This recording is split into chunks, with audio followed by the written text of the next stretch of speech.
James chapter 1। परमेश्वर के और प्रभु यीशु मसीह के दास याकूब की ओर से उन 12 गोत्रों को जो तितर बितर होकर रहते हैं नमस्कार पहुँचे।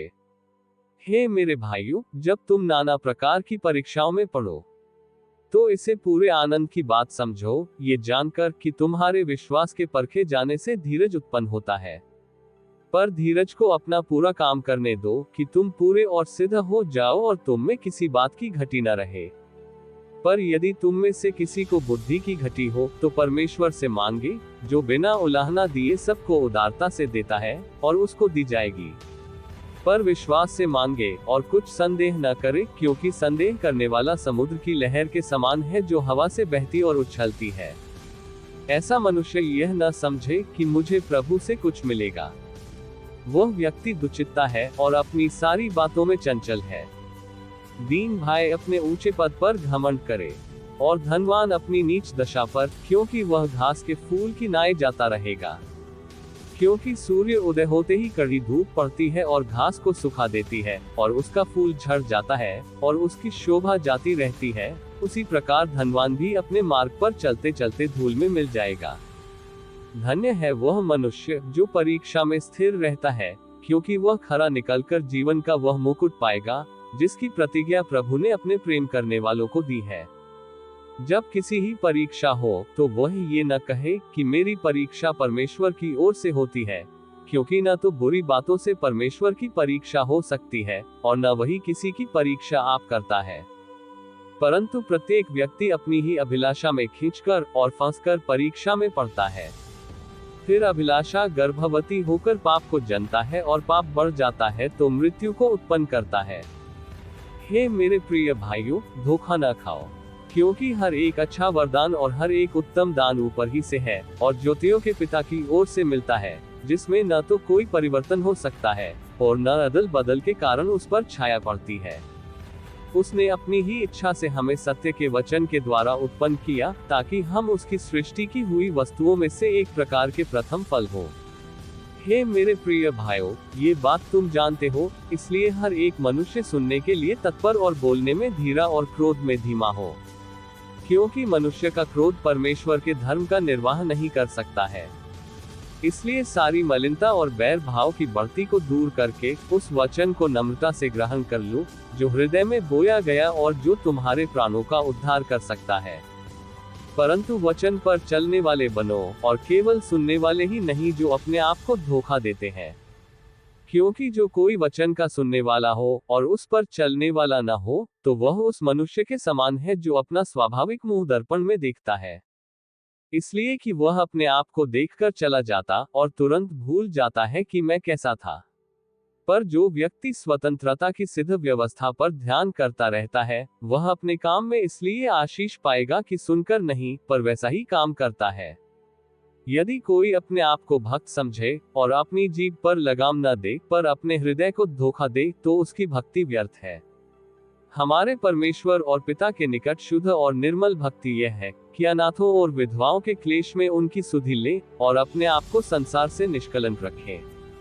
James chapter 2। हे मेरे भाइयों, हमारे महिमायुक्त प्रभु यीशु मसीह का विश्वास तुम में पक्षपात के साथ न हो। क्योंकि यदि एक पुरुष सोने के छल्ले और सुंदर वस्त्र पहने हुए तुम्हारी सभा में आए, और एक कंगाल भी मैले कुचैले कपड़े पहने हुए आए, और तुम उस सुंदर वस्त्र वाले का मुंह देखकर कहो कि तू वहां अच्छी जगह बैठ, और उस कंगाल से कहो कि तू यहाँ खड़ा रह, या मेरे पांव की पीढ़ी के पास बैठ, तो क्या तुमने आपस में भेदभाव न किया और कुविचार से न्याय करने वाले न ठहरे? हे मेरे प्रिय भाइयों, सुनो, क्या परमेश्वर ने इस जगत के कंगालों को नहीं चुना कि विश्वास में धर्मी और उस राज्य के अधिकारी हों, जिसकी प्रतिज्ञा उसने उनसे की है जो उससे प्रेम रखते हैं? पर तुमने उस कंगाल का अपमान किया। क्या धनी लोग तुम पर अत्याचार नहीं करते, और क्या वे ही तुम्हें कचहरियों में घसीट घसीट कर नहीं ले जाते? क्या वे उस उत्तम नाम की निंदा नहीं करते जिसके तुम कहलाए जाते हो?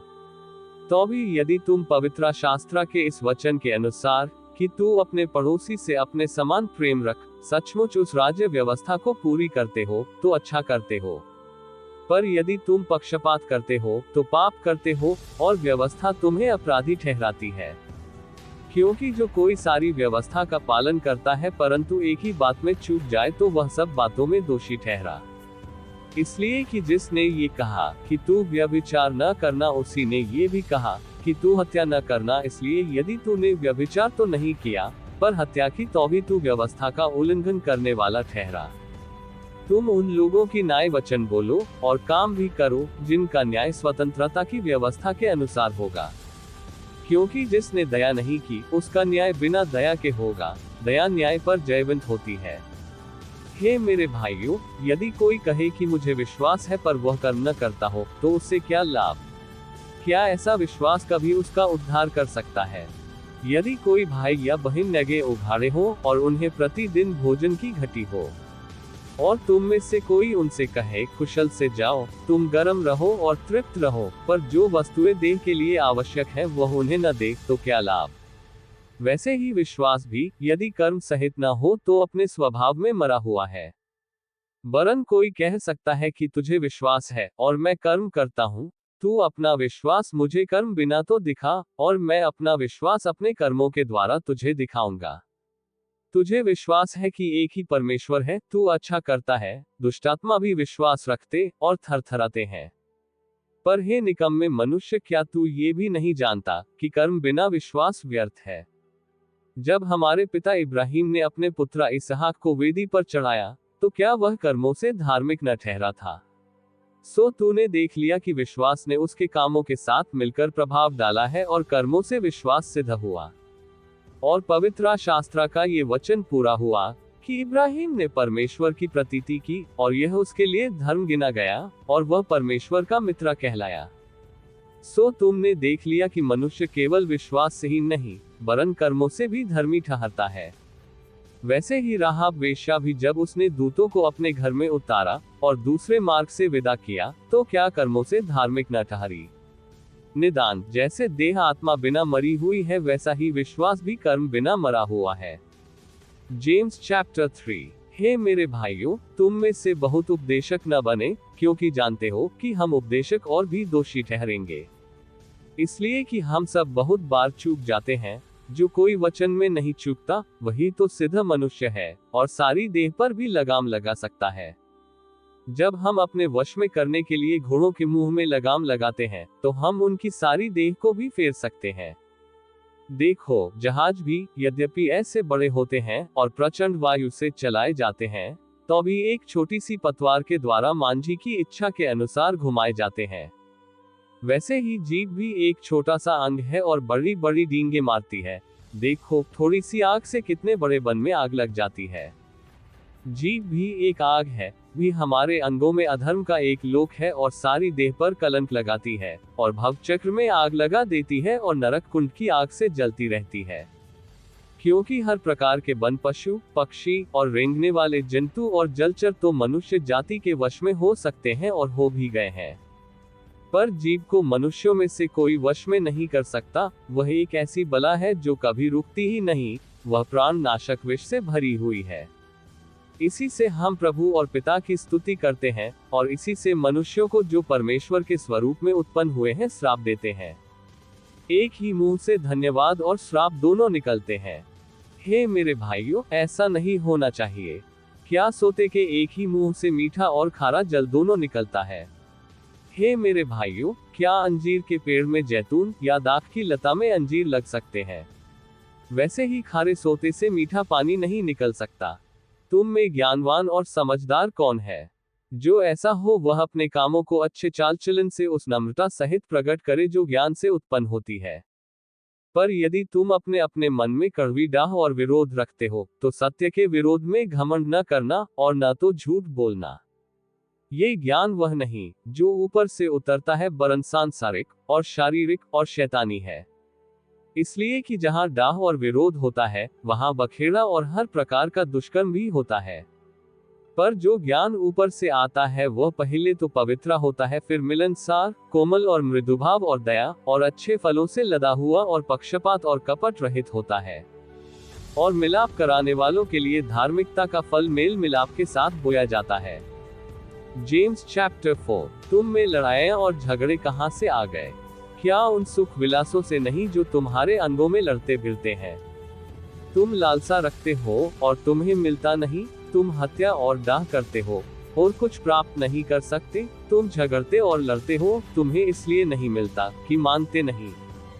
तुम मांगते हो और पाते नहीं, इसलिए कि बुरी इच्छा से मांगते हो ताकि अपने भोग विलास में उड़ा दो। हे व्यभिचारिणियों, क्या तुम नहीं जानती कि संसार से मित्रता करनी परमेश्वर से बैर करना है? सो जो कोई संसार का मित्र होना चाहता है, वह अपने आप को परमेश्वर का बैरी बनाता है। क्या तुम ये समझते हो कि पवित्र शास्त्र व्यर्थ कहता है? जिस आत्मा को उसने हमारे भीतर बसाया है, क्या वह ऐसी लालसा करता है जिसका प्रतिफल दाह हो? वह तो और भी अनुग्रह देता है। इस कारण ये लिखा है कि परमेश्वर अभिमानियों से विरोध करता है, पर दीनों पर अनुग्रह करता है। इसलिए परमेश्वर के अधीन हो जाओ और शैतान का सामना करो, तो वह तुम्हारे पास से भाग निकलेगा। परमेश्वर के निकट आओ, तो वह भी तुम्हारे निकट आएगा। हे पापियों, अपने हाथ शुद्ध करो, और हे दुचित्ते लोगों, अपने हृदय को पवित्र करो। दुखी हो और शोक करा और रो, तुम्हारी हंसी शोक से और तुम्हारा आनंद उदासी से बदल जाए। प्रभु के सामने दीन बनो, तो वह तुम्हें शिरोमणि बनाएगा।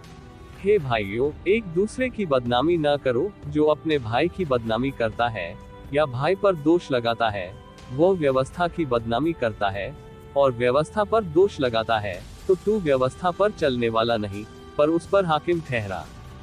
व्यवस्था देने वाला और हाकिम तो एक ही है, जिसे बचाने और नाश करने की सामर्थ है। तू कौन है जो अपने पड़ोसी पर दोष लगाता है? तुम जो ये कहते हो कि आज या कल हम किसी और नगर में जाकर वहां 1 वर्ष बिताएंगे और व्यापार करके लाभ उठाएंगे, और यह नहीं जानते कि कल क्या होगा, सुन तो लो, तुम्हारा जीवन है ही क्या? तुम तो मानो भाप समान हो, जो थोड़ी देर दिखाई देती है, फिर लोप हो जाती है। इसके विपरीत तुम्हें ये कहना चाहिए कि यदि प्रभु चाहे तो हम जीवित रहेंगे और यह या वह काम भी करेंगे। पर अब तुम अपनी ऋण पर घमंड करते हो, ऐसा सब घमंड बुरा होता है। इसलिए जो कोई भलाई करना जानता है और नहीं करता, उसके लिए यह पाप है। James chapter 5। हे धनवानों, सुन तो लो, तुम अपने आने वाले क्लेशों पर चिल्ला कर रो। तुम्हारा धन बिगड़ गया और तुम्हारे वस्त्रों को कीड़े खा गए। तुम्हारे सोने चांदी में काई लग गई है, और वह काई तुम पर गवाही देगी, और आग की नाई तुम्हारा मांस खा जाएगी। तुमने अंतिम युग में धन बटोरा है।